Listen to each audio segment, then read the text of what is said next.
पति 2 दिन के लिए ऑफिस के काम से शहर जा रहा था तो पत्नी से बोला कि चलो तुम्हें तुम्हारे माँ पापा के घर छोड़ देता हूँ। अकेली यहाँ घर में रहकर क्या करोगी, और तुम डरपोक भी बहुत हो। वह खुशी खुशी तैयार हो गई। मायके के घर का दरवाज़ा खुला था। माँ और बाबा बाहर बालकनी में बैठे खाना खा रहे थे, अचार और चटनी के साथ। हालचाल पूछने के बाद उसने अपने बाबा से कहा, आप तो कभी अचार और चटनी के साथ रोटी नहीं खाते, तो आज क्यों? तो बाबा ने कहा, बेटा जी कभी कभी खा लेनी चाहिए, इसका भी अपना अलग ही मज़ा है। उसने अपने पिता की आंखों में लाचारी देख ली थी। उतने में भाभी बाहर आईं और चेहरे पर झूठी मुस्कान सजाए पूछने लगीं, रहने आई हो? उसने खुश होते हुए कहा, भाभी मेरे पति 2 दिन के लिए दूसरे शहर गए हैं तो मुझे यहाँ छोड़ गए हैं। भाभी कहने लगी, बैठो तुम्हारे लिए चाय पानी लेकर आती हूँ। वह भी अपने माता पिता के खाए हुए बर्तन समेटने लगी और कहने लगी कि मैं भी भाभी की मदद कर देती हूँ और साथ ही भैया से मिल भी लूँगी।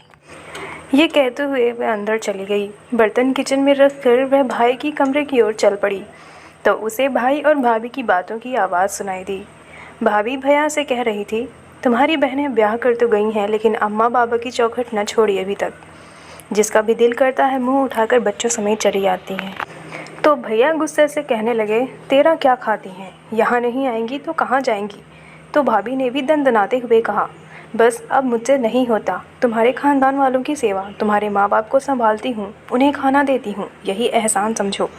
भैया और भाभी की बातें सुनकर मैं सन्न रह गई। मेरी आवाज़ तो मेरे मुंह में ही दब कर रह गई और उल्टे पांव वापस जाने लगी। थोड़ी देर बाद फ़ोन पर झूठ मूठ की बात करते हुए बाहर निकली।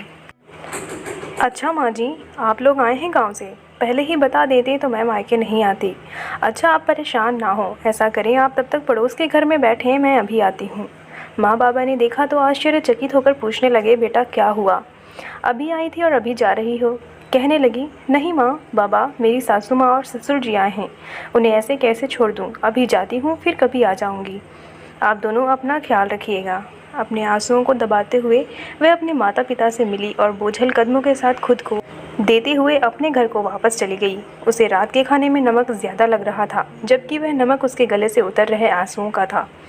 यह सच है कि मायके माँ बाप के से होते हैं, लेकिन कभी कभी उनके होते हुए भी वह बेबस होते हैं।